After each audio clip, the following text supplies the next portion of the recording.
entre outros menos importantes. Se nós pararmos para analisar, a gente pega ali, ó, os princípios mais citados referem-se à vida, como nós falamos aqui, a liberdade. O que seria essa liberdade? Liberdade de ir e vir, mas sem ofender o outro, né? Sem ultrapassar o limite daquilo que seria natural você não ultrapassar. Então, observem. A participação na vida social, por quê? Porque isso é importante, né? Nós não somos eremitas. Ninguém vai lá para cima do morro, né? Quer dizer, alguém vai, né? Mas em sua maioria, a sociedade não vai lá pro morro montar uma casinha lá para não poder ter acesso a ninguém. Nós somos seres sociais e, como tal, nós devemos nos portar de maneira como a sociedade assim vê que é o correto, convém, né? E a segurança, o que é a segurança?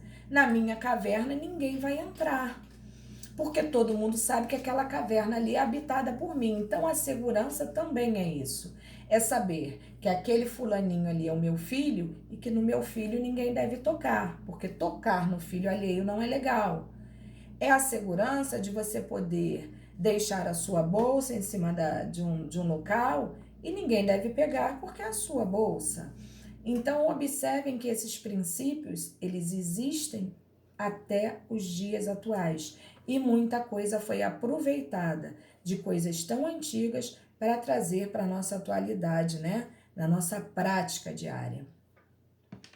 É bastante claro o elo que existiu e ainda existe entre direito natural e direito penal, pois os princípios abordados pelo justnaturalismo, especialmente os correspondentes ao direito natural, estão devidamente enquadrados no rol dos bens jurídicos assegurados pelo direito penal, principalmente pelo direito penal, tá, gente?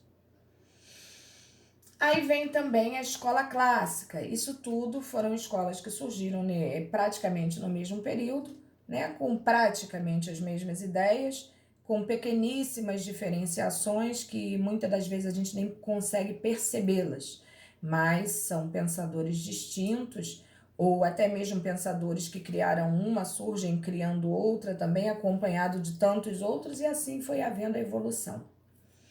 Esta denominação foi criada pejorativamente pelos positivistas. Lembram que eu falei para vocês? Justnaturalistas e positivistas.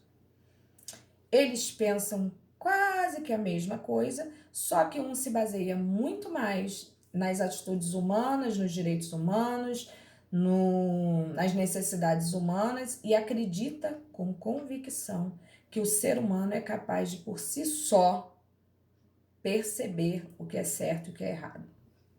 E não é. E a outra, né, os positivistas são aqueles que acreditam piamente naquilo que a lei coloca e aquilo que deve ser seguido.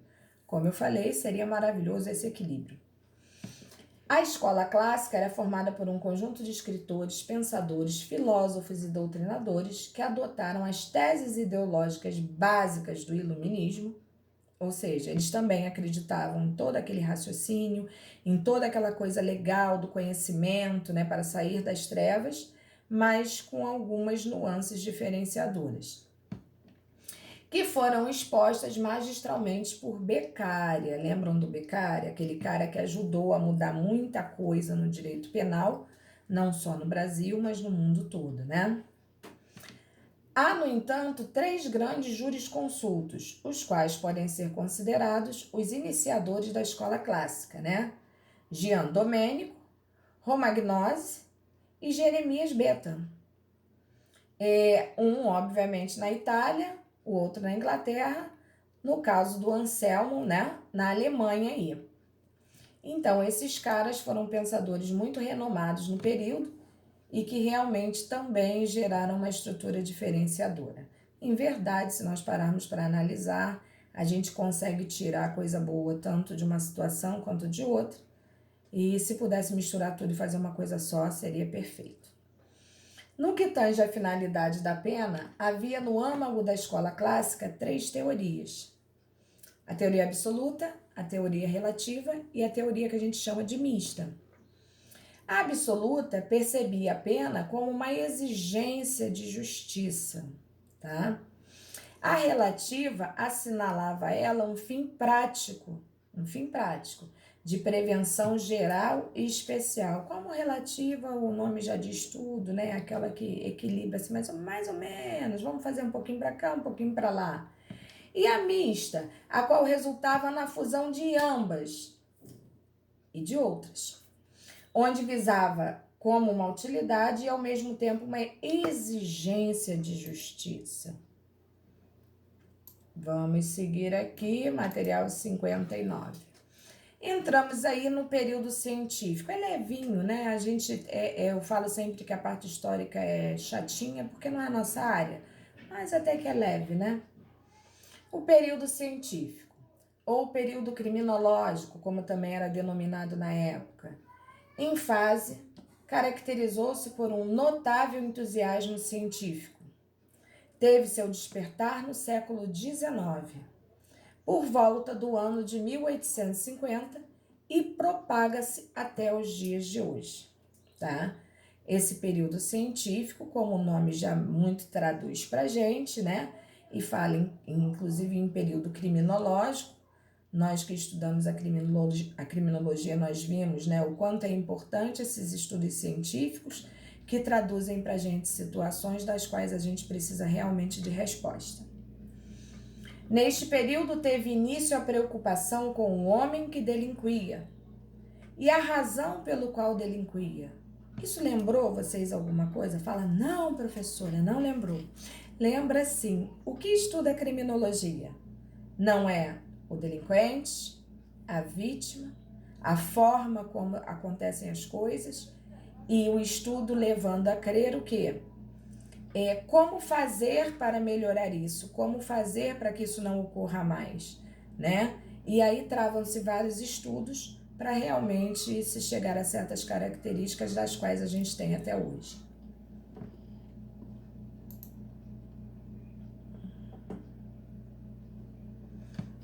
Esse período caracterizou-se pela irrupção das ciências penais no âmbito do direito punitivo. E aí nós vimos que o direito penal, ele não só tinha que tentar combater a criminalidade, mas também tinha que haver algum tipo de punição em relação a isso, para coibir certos aspectos que a sociedade negava. E daí surgiram, né, as 3 funções da pena, como nós já conhecemos, e a punir seria a primeira delas. Graças a ele, se abandona o velho ponto de vista de considerar o delinquente como um tipo abstrato, imaginando sua personalidade. Porque, em verdade, né, na regra geral, ninguém nasce delinquente, né? Ninguém nasce com características de delinquente. É como eu falar para vocês assim, fulano tem cara de bandido. Aí, nesse momento, eu tenho certeza que tem aluno rindo, ou tem aluno falando assim, mas fulano tem cara de bandido. Pega esse fulano que tem cara de bandido e bota ele dentro de um terno e você vai me dizer se ele continua com cara de bandido. Arruma o cabelinho dele, corta direitinho, né? Bota um bom perfume e esse cara, a cara de bandido dele vai embora. Eu costumo dizer que nós temos o kit bandido, né? A pessoa se caracteriza de bandido, então aí a gente acha que ela ficou com cara de bandido. Nós temos o kit bandido. A verdade é essa, é uma incorporação de um personagem. Mas, em regra, as pessoas não nascem nem bandidas, nem com cara de bandido. A justiça deve conhecer o homem. Esta expressão foi muito utilizada nas obras deste período. Você conhecendo o homem, você tem resposta para milhões de coisas das quais, sim, se tornam, né? Se tornam bandido. Eu costumo dizer, inclusive, que o meio ajuda muito. A gente ignorar o meio seria, assim, desfazer realmente, né, daquilo que a sociedade mostra pra gente. É óbvio que você, quando é criado com princípios, com família, com ética, com tudo aquilo que a gente foi criado, existe uma dificuldade muito grande, né, para que nós nos desvencilhemos disso e nos transformemos num bandido, vamos dizer assim. Não é que não ocorra, né? Tem gente até que tem uma predisposição a mais, mas ela não nasceu assim. E a gente percebe isso porque a gente vê que em certos meios sociais isso se propaga com muita facilidade, né? E essa facilidade, obviamente, ocorre pelo meio em que é vivido, porque os seus valores mudam, o seu pensamento muda, a sua visão ética muda, então você começa a ter uma visão meio nebulosa e equivocada daquilo que a sociedade realmente entende como um contexto de normalidade. O período determinista, nós chegamos nele agora. Durante o denominado período científico, surgiram doutrinas que nortearam o pensamento na época, repercutindo inclusive no âmbito criminal. A filosofia determinista. Alvo de muitas críticas, o determinismo é uma teoria filosófica que afirma que as escolhas e ações humanas não acontecem devido ao livre-arbítrio, mas por relação de causalidade. A questão da causa e efeito, né? Então se liguem nisso. E nunca esquecendo, quando a gente fala filosofia, a gente está se referindo à mãe de todas as ciências, porque a filosofia nada mais é do que isso. A filosofia é a mãe de todas as ciências. É aquilo que levanta a bola da pergunta do que, do porquê, do pra quê, quem, como, onde. E aí, as ciências que trabalham em conjunto com a filosofia vão fazer o estudo daquilo ali que foi levantado para que dali surja a resposta para tantas outras coisas. Por isso que a filosofia, ela é severamente diagnosticada como a mãe de todas as ciências, tá? Por exemplo, a medicina. A medicina é uma ciência. Por quê? Porque teve um filósofo que parou e analisou, né, o porquê deveria haver o estudo de uma doença, o porquê que deveria haver. E daí foi surgindo todas as ciências que hoje nós atuamos. Deixa eu ver aqui, já lemos isso aqui, né? Bom, a teoria defende ainda que todos os acontecimentos ocorrem devido ao decurso natural por uma causa específica e devem de fato acontecer. Vemos então que surgiram aí os evangelistas e a escola positiva, como não poderia deixar de ser, né? Se veio a escola justnaturalista, a escola naturalista, tinha que obviamente aparecer agora a escola positiva, né? Foi César Lombroso, autor do livro L'Uomo Delinquente, quem determinou os novos rumos do direito penal após o período humanitário, através do estudo do delinquente e a explicação causal do delito, o que ocasiona aquela criatura praticar determinado ato, né? Esse é o grande questionamento da coisa. O ponto central das compilações de Lombroso é a admissão do delito como fenômeno biológico e o uso do método experimental para estudá-lo. Então, Lombroso achava que tudo isso se explicava dentro daquilo que era considerado biológico no ser humano. Foi ele o criador da antropologia criminal. A seu lado surgem Ferri, com sua obra A Sociologia Criminal, e Garófalo, no campo jurídico, com a obra Criminologia. Não poderia deixar de ser, né? Chegamos de novo ao ponto da criminologia, podendo os três serem considerados os fundadores da escola positiva.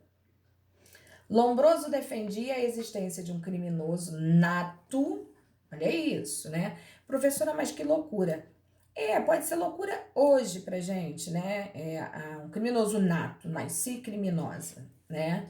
Mas, em verdade, se esses caras não tivessem pensado isso tudo e dessa forma como eles pensaram, hoje, com certeza, nós não teríamos respostas para todas essas questões que nós temos, né? Que nós só temos porque pessoas como eles pensaram antes da gente. Até porque a gente não existia. Porque se a gente existisse, estávamos lá no lugar deles. E tem mais, né?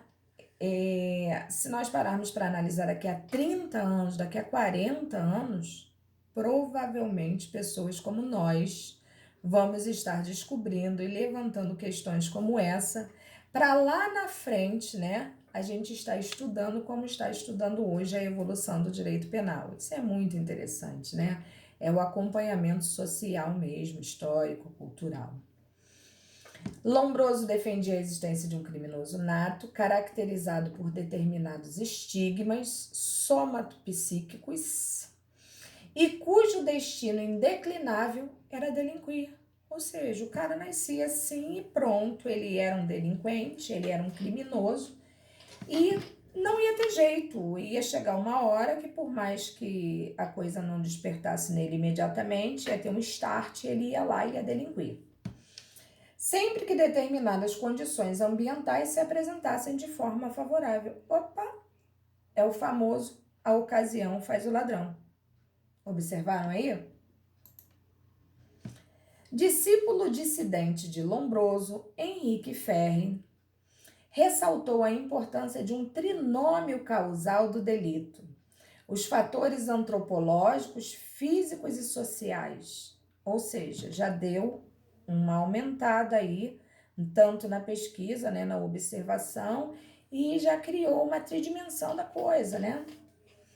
Dividindo os criminosos em 5 categorias. Olha isso. Criminoso nato, ele obviamente, se ele é dissidente de Lombroso, ele tinha que trazer a ideia de Lombroso para aquilo que ele estava apurando como ideia dele. Então ele trouxe, né, o ideal de Lombroso, que era o criminoso nato. Ele existe. Temos o louco, o criminoso habitual, né, aquele que não resiste, né, habitualmente ele está fazendo uma coisinha aqui, uma coisinha ali. O criminoso ocasional, já dividiu até a ideia de Lombroso ali, né? Ocasião faz o ladrão. E criminoso passional, os amores, os amantes da vida, vamos dizer assim. Subdividindo ainda esta categoria em paixões de cunho social, que é o amor, piedade, nacionalismo e etc., e antissocial, ódio, inveja, avareza, né? Que se nós pararmos para analisar aquilo que ele falou ali, nós acabamos de entrar naquela questão da emoção e da paixão. Vocês estão conseguindo acompanhar aí como isso tudo tem a ver com aquilo que nós trabalhamos e pesquisamos e atuamos hoje? Né? A gente não quer admitir, mas é muito importante a gente ter esse tipo de conhecimento para a gente saber o porquê nós chegamos ao estado em que estamos hoje. Outro vulto da tríade é Rafael Garófalo, o primeiro a usar a denominação criminologia. Então, o cara foi um precursor da criminologia, né? Para as ciências penais, o qual realizou estudos sobre o delito, o delinquente e a pena. Começou a estruturar todo o raciocínio, todo o envolvimento, toda a pesquisa que é efetuada hoje pela nossa criminologia. Concluindo essa tríade de vigorosos pensadores, que a pena não tem um fim puramente retributivo, ou seja, não é você fez alguma coisa errada e eu te retribuo com uma prisão. A questão não é essa, né? Mas também uma finalidade de proteção social que se realizava através dos meios de correção, intimidação e eliminação. Então, por aí a gente vê como isso tem a ver ainda com as funções da pena, né? Com o comportamento do delinquente, do porquê isso acontece. É forte demais essa raiz, né? E aí entramos no direito penal do Brasil para podermos entender a base, pelo menos, né, de como as coisas aconteceram, para que a gente entenda o porquê disso agora. No Brasil colonial, por muitos anos, vigoraram as ordenações afoncinas. Isso vocês aprenderam lá atrás em história, e não foi só a história do direito, né? Foi história mesmo, que a gente aprende lá atrás na base escolar, né? E manuelinas, as quais foram substituídas pelo Código de São Sebastião até 1603. Posteriormente, passou-se então para as ordenações filipinas, que refletiam o direito penal dos tempos medievais. Observem que nós tivemos retrocessos também no que tange ao direito penal, né? A gente vem, a gente volta, a gente vai e a gente está sempre tentando resgatar de uma maneira qualquer, né? Aquilo que a gente acha que poderia ser positivo. E se vocês pararem para analisar, começamos a ter aqui um cunho muito político, né? De interesses, de renovações ou de aplicações de medidas que consideram-se importantes a nível estatal, né? Então, observem que a política, ainda que não essa política de hoje, mas que em verdade, de alguma forma, sempre ocorreu. Ordenações afonsinas. Compilação jurídica para a legislação do Reino de Portugal. Por isso que falam que Portugal foi um dos berços, né, do direito brasileiro. Hoje, em verdade, Portugal acha que o direito brasileiro, as leis brasileiras são uma das leis assim mais... engraçado falar isso, né? Mas eles julgam muitas das vezes que as nossas leis são mais evoluídas que as dele. O Código Afonsino são uma das primeiras coletâneas de leis da Era Moderna, promulgadas durante o reinado de Dom Afonso V. Código de Dom Sebastião. O sebastianismo foi uma crença ou movimento profético que surgiu em Portugal em fins do século XVI como consequência do desaparecimento em batalha do rei Dom Sebastião. Uma vez que não havia um corpo, acreditava-se que Dom Sebastião voltaria para salvar o reino de Portugal de todos os problemas desencadeados após seu desaparecimento. Então, observem aí que também existia aquela coisa do amor, né, da paixão. Todos acreditavam que ele iria surgir das cinzas para tomar determinadas atitudes. Quanto às ordenações filipinas, o sistema jurídico que vigorou durante todo o período no Brasil colônia foi o mesmo que existia em Portugal. Ou seja, as ordenações reais, composta pelas ordenações afonsinas, ordenações manuelinas e, por último, fruto da união das ordenações manuelinas com as leis extravagantes em vigência. As ordenações filipinas que surgiram como resultado do domínio castelhano. Isso tudo é só para a gente ter uma ideia, mesmo que vaga, de como as coisas ocorreram, né, em determinados períodos. Foi então publicado o livro V das Ordenações do Rei Filipe, compiladas por Filipe I, e aquele, em 11 de janeiro de 1603, mandava que fossem observadas, deveriam ser seguidas naquele período. Assim sendo, pode-se afirmar que o primeiro Código Penal do Brasil foi o Código Filipino. Apesar de muita gente dizer que não, foi sim, tá? Porque se o que funcionava lá também funcionava aqui, e a regra que era ditada e seguida era exatamente essa, esse entendimento não pode ser ignorado. Fundamentavam-se especificamente nos preceitos religiosos, como todos nós sabemos, né? Os preceitos religiosos da época se difundem até a atualidade e têm poder ainda, né? Por mais que diminuído, mas ainda tem poder em relação à justiça, à lei e ao direito.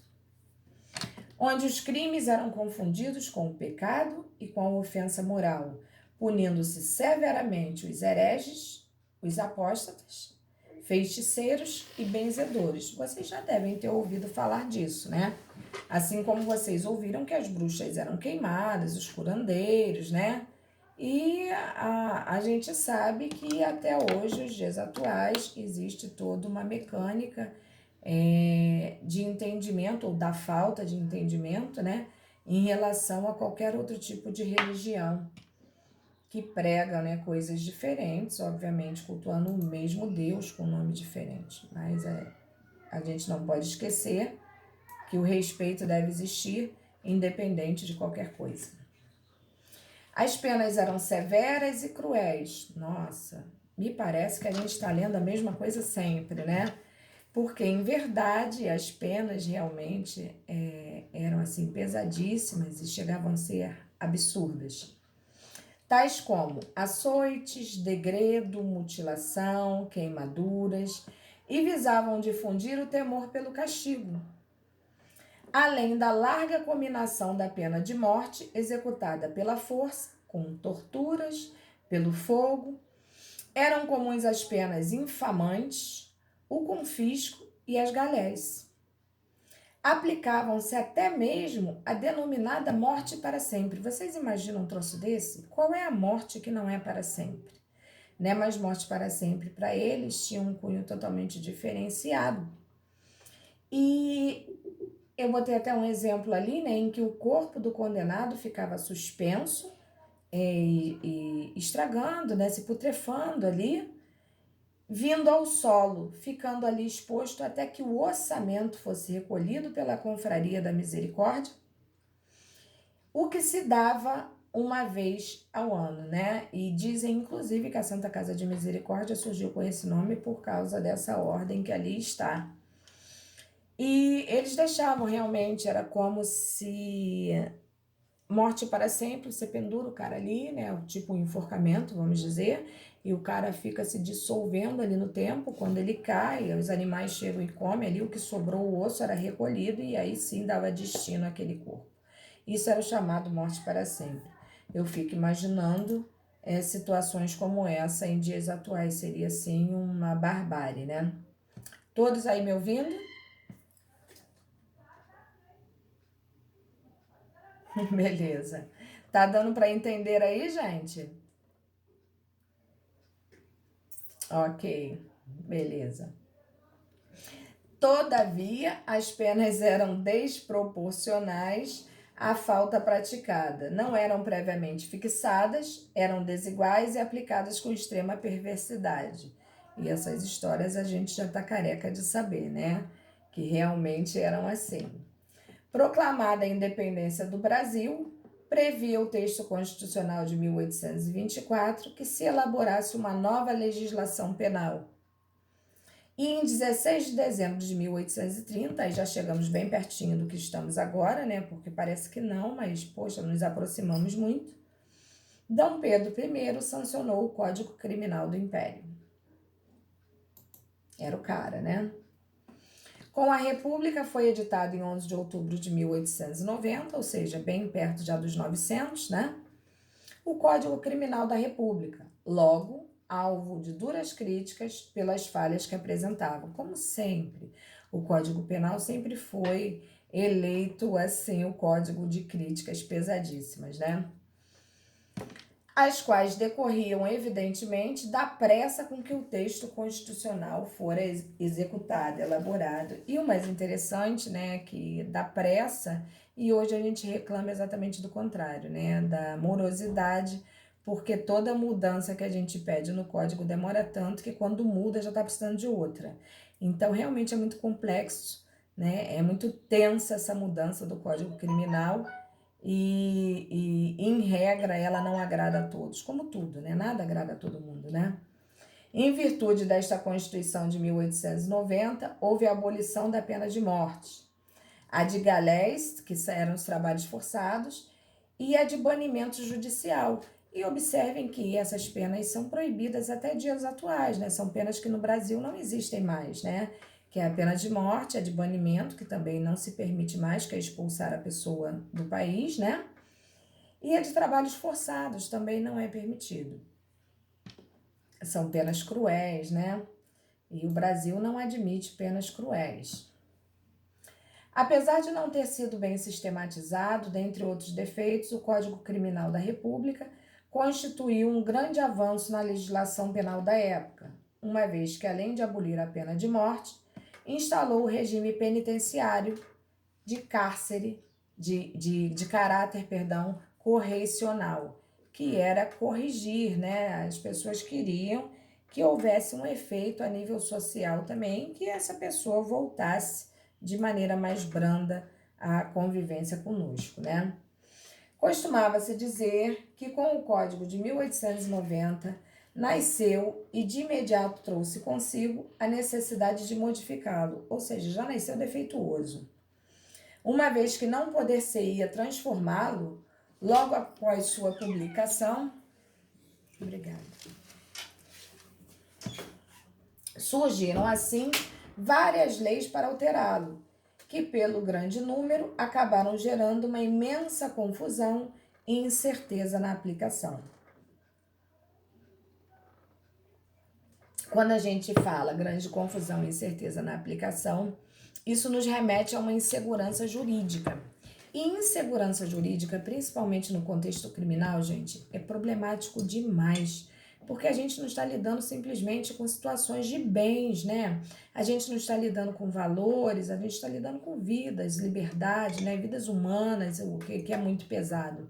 Então, esse tipo de insegurança jurídica gerada era um desequilíbrio total, criava muito terror, criava assim muita situação pastosa e realmente isso não é bom a nível de direito criminal, né? Coube então ao desembargador Vicente Piragibe, que vocês já devem ter ouvido falar esse nome, inclusive nós temos um presídio aqui em Bangu com esse cunho, foi feita uma homenagem, né?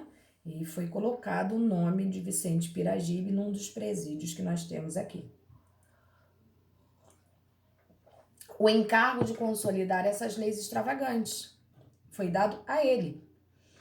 Surgindo, então, o Decreto 22.213, de 14 de dezembro de 1932, a denominada Consolidação das Leis Penais de Piragibe, que vigorou até 1940, bem mais próximo daquilo que nós estamos agora. A consolidação das leis penais, realizada pelo desembargador Vicente Piragibe, era composta de 4 livros e 410 artigos, que passaram a ser o modo mais precário de estatuto penal brasileiro. Olha isso, gente. A coisa, em vez de melhorar, só piora, né? Mesmo promulgado em dezembro de 1940, o novo Código Penal passou a vigorar apenas em 1 de janeiro de 42. Posteriormente, várias foram as tentativas de mudança da nossa legislação penal. Em 1963, por incumbência do governo federal, o professor e ministro Nelson Hungria, que provavelmente vocês também já ouviram falar, elaborou e apresentou um anteprojeto de sua autoria, o qual, depois de submetido a várias comissões revisoras, foi finalmente convertido em lei por um decreto, né? Isso ocorreu no ano de 1969, muito mais atual, muito mais presente.